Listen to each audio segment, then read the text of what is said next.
오늘 본문의 말씀은 바로 이 나라와 민족을 아주 심히 사랑했던 한 사람의 고백과 기도입니다.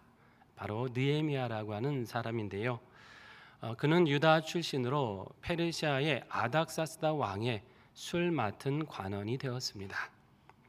아시는 것처럼 유다 백성이 하나님을 계속해서 거역했을 때 나라는 망했고 백성들은 포로가 되었죠.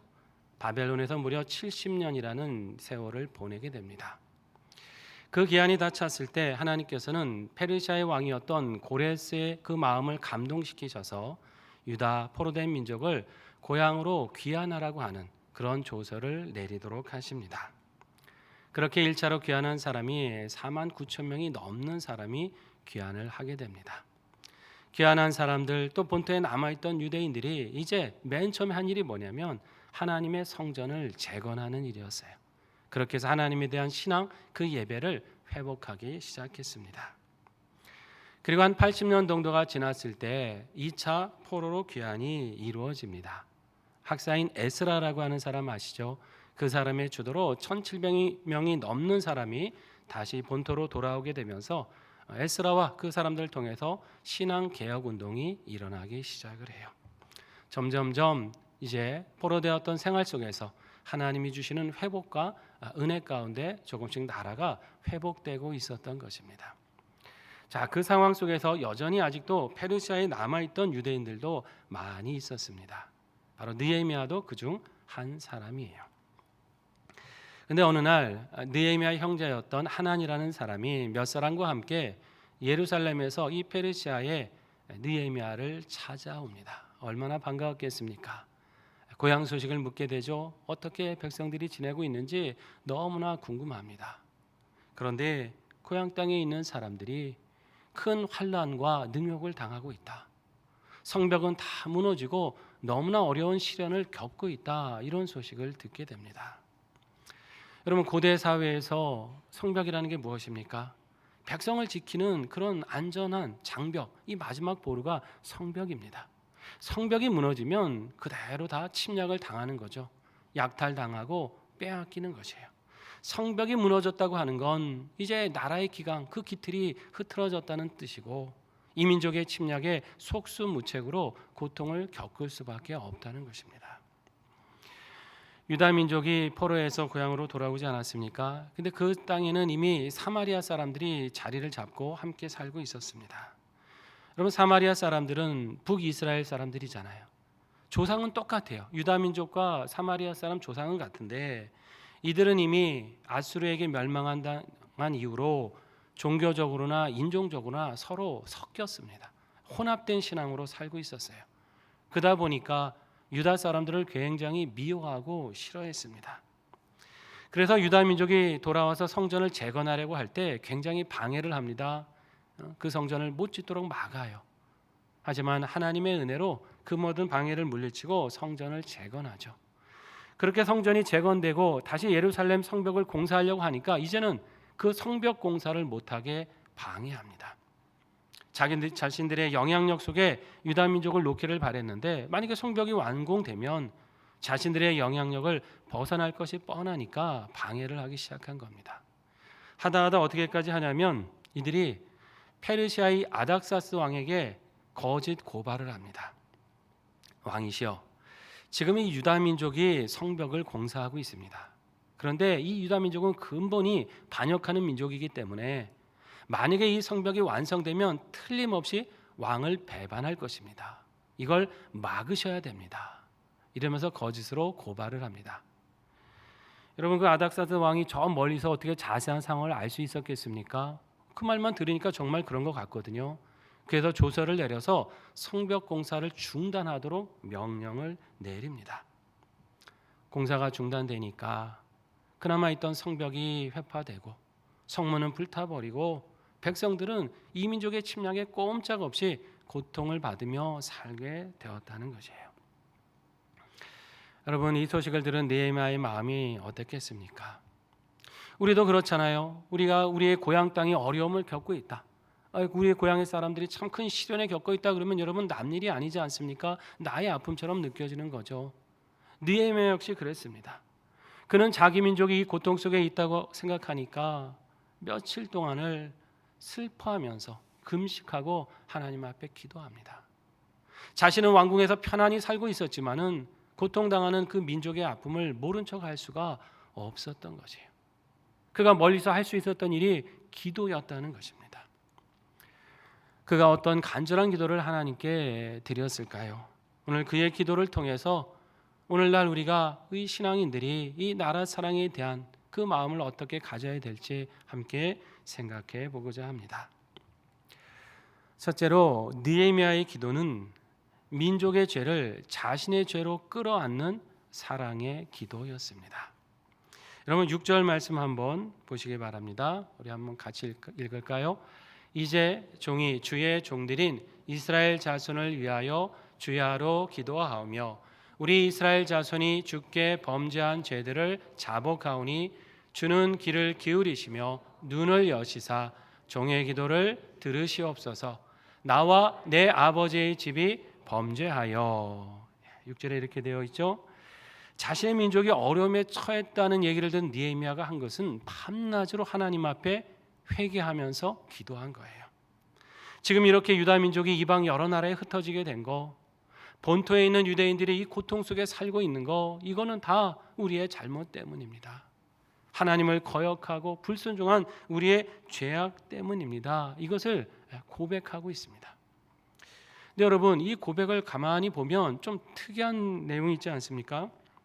느헤미야가 이 조상과 민족의 죄를 고백하면서 어떻게 고백을 하나요? 나와 내 아버지 집이 범죄했다라고 고백을 해요. 여러분, 사실 하나님께 불순종한 건 느헤미야가 아닙니다. 조상들이에요. 조상 때문에 지금 후손들이 이 고통을 지금 당하고 있는 겁니다. 그런데 느헤미야는 내 조상 때문에 지금 이 고통 당하고 있다. 우리 민족이 잘못했기 때문에 내가 어려움을 겪는다. 지금 이렇게 생각하고 있지 않다는 것이죠. 누구 탓을 하는 게 아니라 자기 민족의 죄를 자기의 죄와 동일시하는 거예요. 조상의 잘못을 나의 잘못과 동일시하면서 내가 하나님 앞에 회개하는 주체로 서 있다고 하는 것입니다.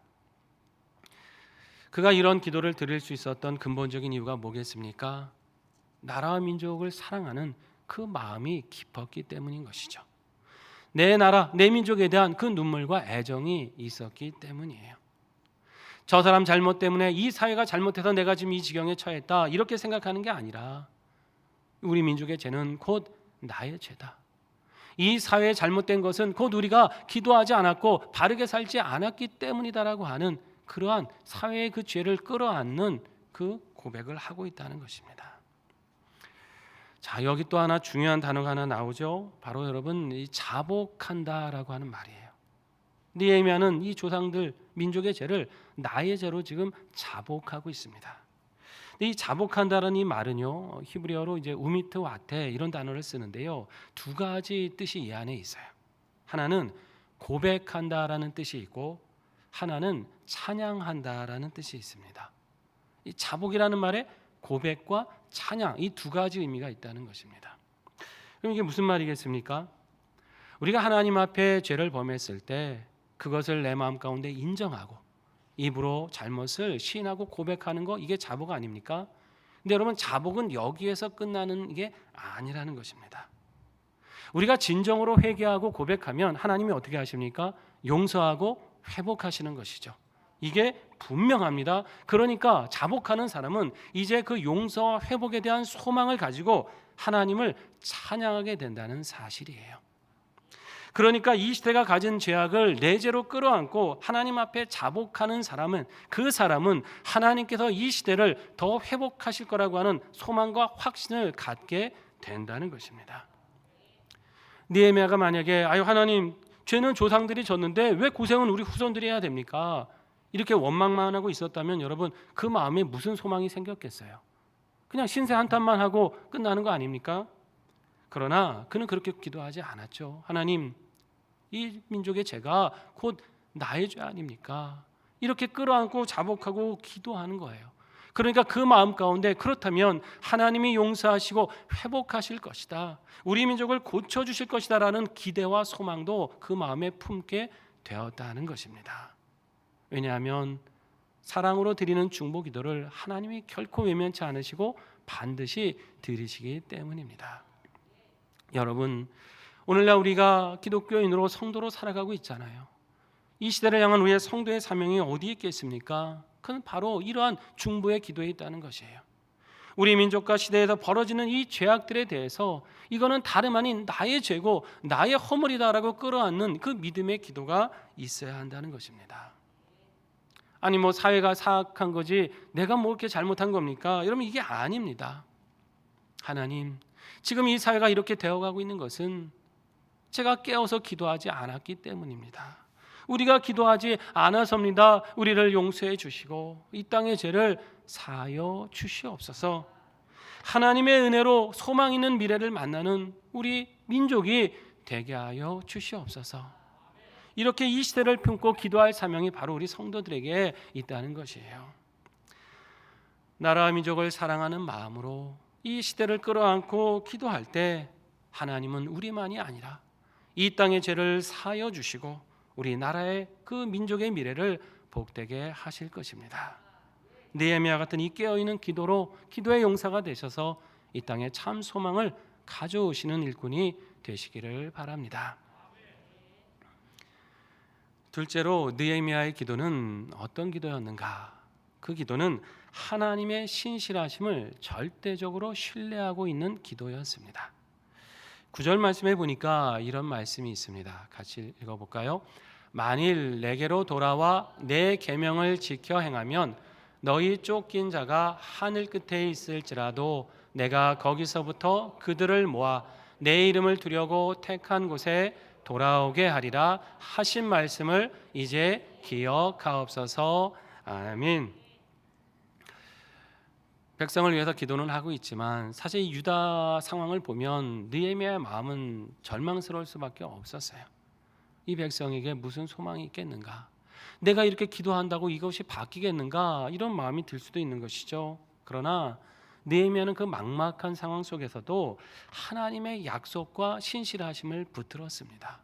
이 상황의 절망스러움을 보기보다는 이 상황을 능히 바꾸어 주실 하나님의 능력을 바라본 거예요. 하나님, 우리가 범죄하면 하나님이 흩으신다고 말씀하셨습니다. 정말 우리가 하나님 앞에 범죄하니까 나라는 망했고 우리는 다 이렇게 흩어졌습니다. 정말 하나님의 말씀대로 우리에게 이루어진 걸 봅니다.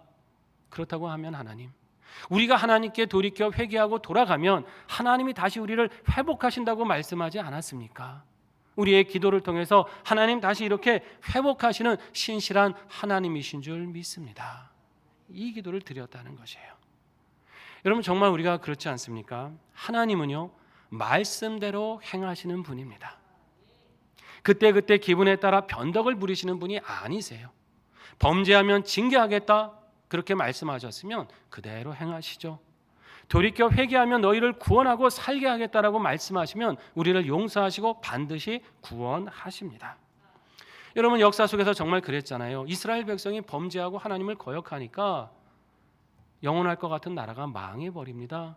그리고 백성들은 포로가 돼서 뿔뿔이 흩어져요.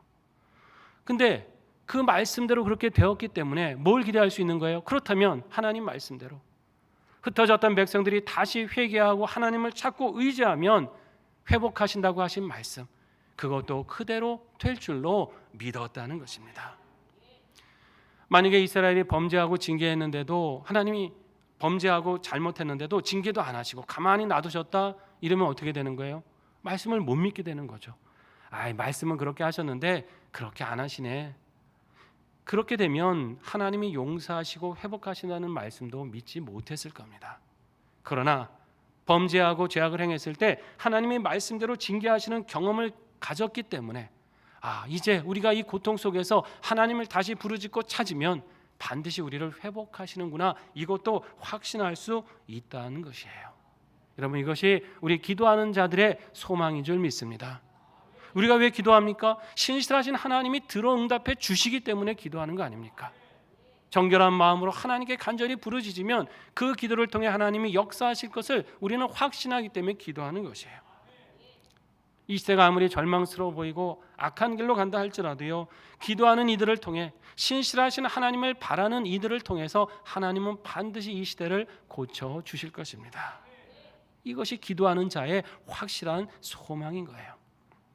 여러분, 우리 사는 시대가 아무리 절망스럽다 해도 낙심하지 마시기 바랍니다.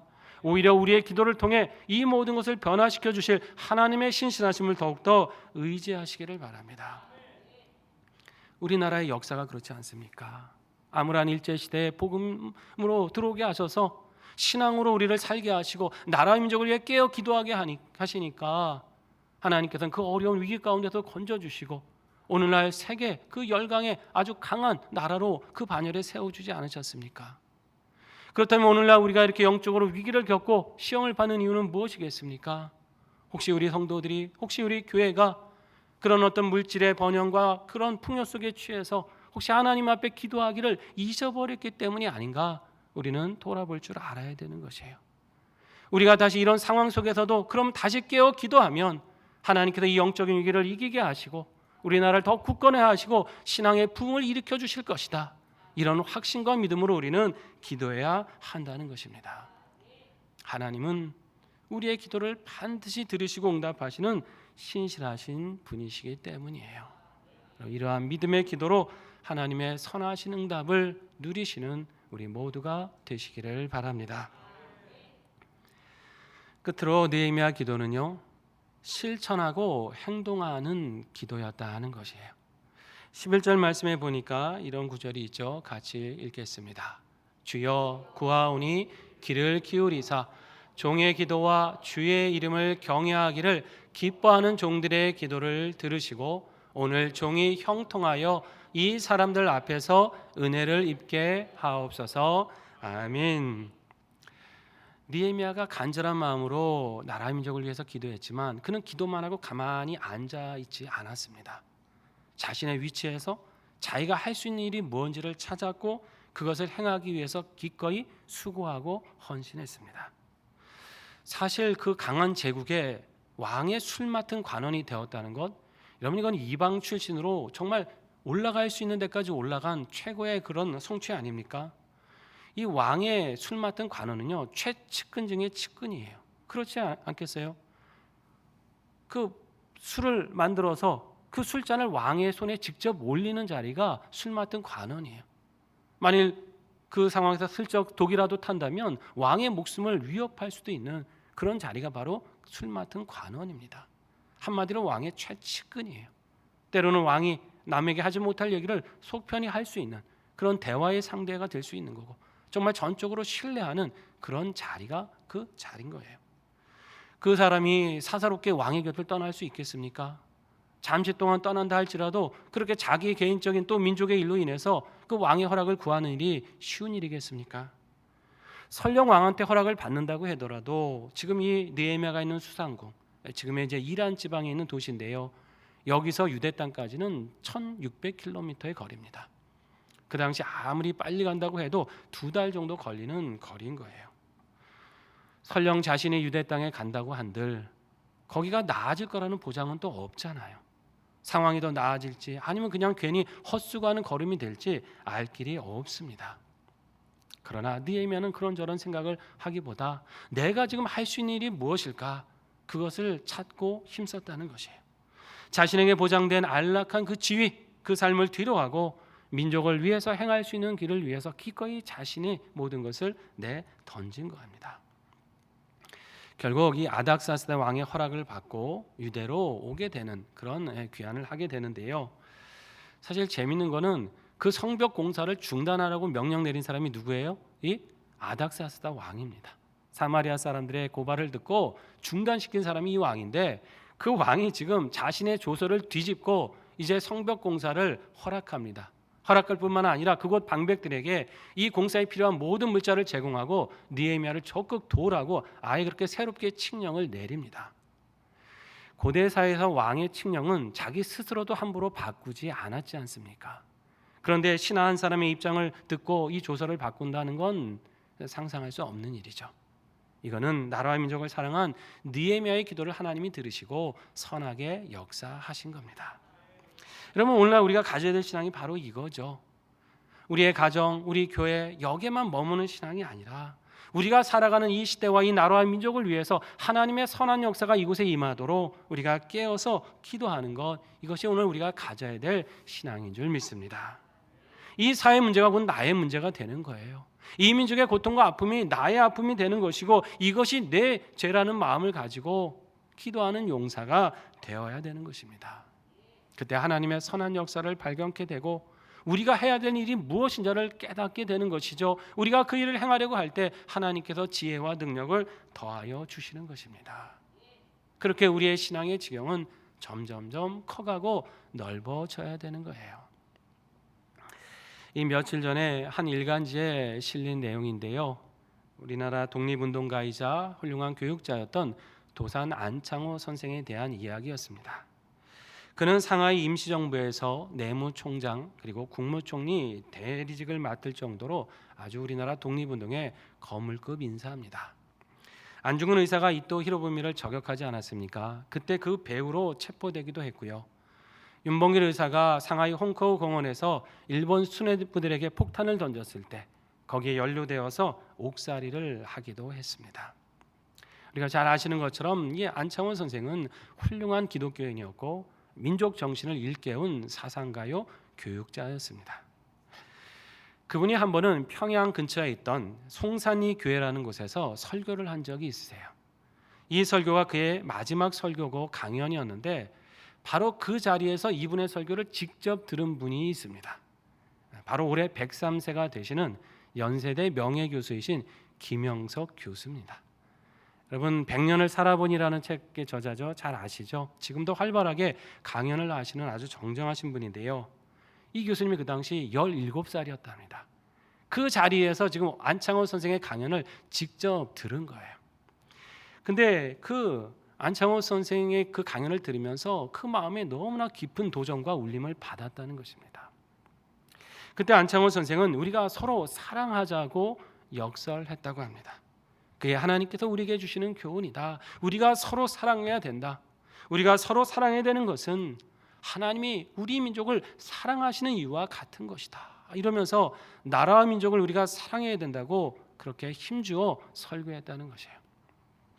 이 당시 설교가 보통 어떤 교리에 대한 얘기를 한다든지 아니면 뭐 교회 안에 있었던 이야기들을 주로 했었는데 이 나라와 민족을 생각하는 그분의 그 설교에 이 김영석 교수님이 깊은 울림을 받았다는 것입니다. 김영석 교수는 이렇게 회고를 합니다. 저분은 어떻게 저런 생각을 가지셨을까? 저분이 그 생각하는 기독교는 큰 기독교구나. 저분은 기독교를 크게 받아들였구나. 신앙에도 그릇의 크기가 있는 거구나. 그릇이 작으면 작은 신앙밖에 담지를 못한다. 그런데 이 그릇이 크면 큰 신앙을 담을 수 있는 것이구나. 이런 도전을 받았다는 것이에요. 내 가정, 내 교회만이 아니라 정말 이 나라, 이 민족의 하나님의 그 생각하는 하나님이 주시는 그 은혜를 생각하고 그 그릇을 크게 가질 때 그 신앙도 커지게 되더라는 것입니다. 여러분 오늘 우리가 이 시대에도 이런 신앙의 거물을 그려야 할 때가 있지 않습니까? 우리 땅에 왜 이렇게 큰 지도자가 없을까? 우리 미래를 보여줄 이런 비전의 지도자가 왜 없는가? 이렇게 우리가 아쉬워하고 한탄할 때가 있잖아요. 그런데 도산 안창호 선생은 자신의 어록에서 이렇게 말하고 있습니다. 우리 가운데 인물이 없는 것은 인물이 되려고 마음 먹고 힘쓰는 사람이 없기 때문이다. 인물이 없다고 한탄하는 그 사람이 바로 그런 인물이 되려고 더 노력해야 되지 않겠는가? 당신은 정말 나라를 사랑하고 있는가? 인물이 없다고 한탄하기보다는 내 자신이 그런 인물이 되기 위해서 기도하고 힘쓰며 애쓰라는 것이에요. 여러분 인물이 되라는 게 꼭 무슨 높은 지위에 올라서 막 큰 영향력을 행사하고 특출난 업적을 이루라 지금 그런 말씀이 아닌 것이죠.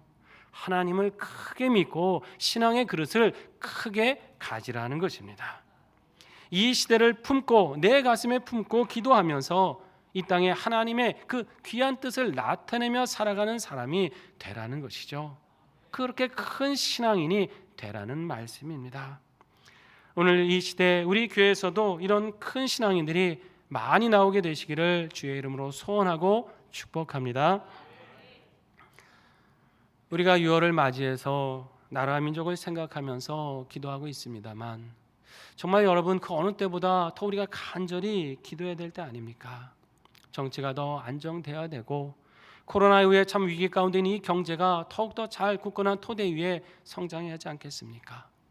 혼란하고 죄악 많은 세상이 바르게 세워져야 되고 정말 주변 강대국들의 이해관계 속에 있는 우리 남북한으로 대치하고 있는 이 상황 속에서 하나님께서 이 안보를 지켜주셔야 합니다. 여러분 지금 또 어떻습니까? 하나님의 창조 질서를 무너뜨리고 동성애 같은 죄악을 조장하면서 우리가 그 가진 신앙과 이 표현의 자유를 억압하는 이 포괄적 차별금지법, 이 입법을 막아내기 위한 영적 싸움도 우리가 치르고 있는 것입니다. 여러분 이 영적 성벽이 무너지면 어떻게 되겠어요? 유다 땅의 이스라엘 백성처럼 환난을 당하고 능욕을 당하게 되는 것이죠. 이 영적 성벽이 굳게 세워져야 하나님의 이 말씀의 가치가 지켜지고 이 사회의 나라가 정말 하나님이 주시는 평강과 복을 누리게 된다는 것입니다. 어떻게 됩니까? 느헤미야와 같은 이 기도의 용사가 더 필요한 것이죠. 이 시대의 죄악을 끌어안고 하나님 앞에 자복하는 그런 믿음의 용사들, 하나님의 신실함을 의지하면서 회복을 확신하고 기도의 줄을 놓지 않는 그 신앙의 용사들, 내 삶에서 할 수 있는 선한 일을 찾아서 그 일에 힘쓰고 주변에 도전을 주면서 살아가는 실천하는 그러한 신앙의 용사들, 이렇게 큰 신앙을 가지고 살아가는 일꾼들이 필요한 것입니다. 여러분 여기 모인 우리 한 사람 한 사람이 이런 큰 신앙으로 살아가는 바로 그 한 사람 되시기를 바랍니다. 그럼으로써 이 땅을 고치시고 회복하시는 하나님의 귀한 역사에 동참하시고 이 땅에 거룩하신 하나님의 나라를 함께 이루어가는 주님의 자녀들 다 되시기를 주의 이름으로 축원합니다. 함께 이 시간 결단하며 하나님 앞에 기도하겠습니다. 하나님, 느헤미야와 같이 나라 민족을 사랑하며 이 땅의 죄를 내 죄로 끌어안고 기도하는 기도의 용사가 되게 하여 주시옵소서.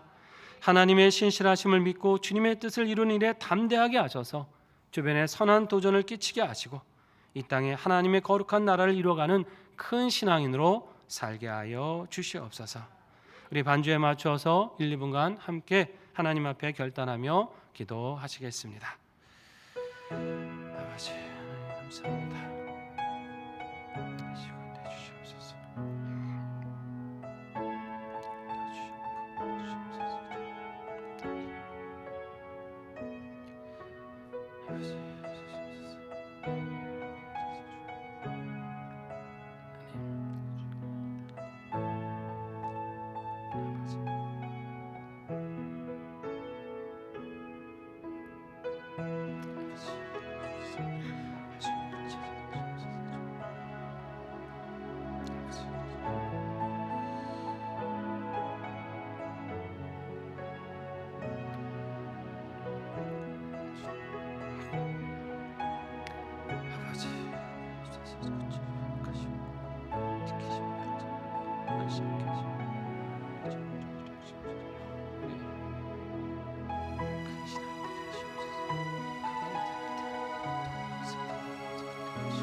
역사의 주인 되신 하나님, 느헤미야와 같이 나라와 민족을 사랑하는 마음으로 이 시대를 가슴에 품고 기도하게 하셔서 이 땅에 귀하신 하나님의 선한 뜻을 이루며 살아가는 주님의 자녀들 되게 하여 주시옵소서.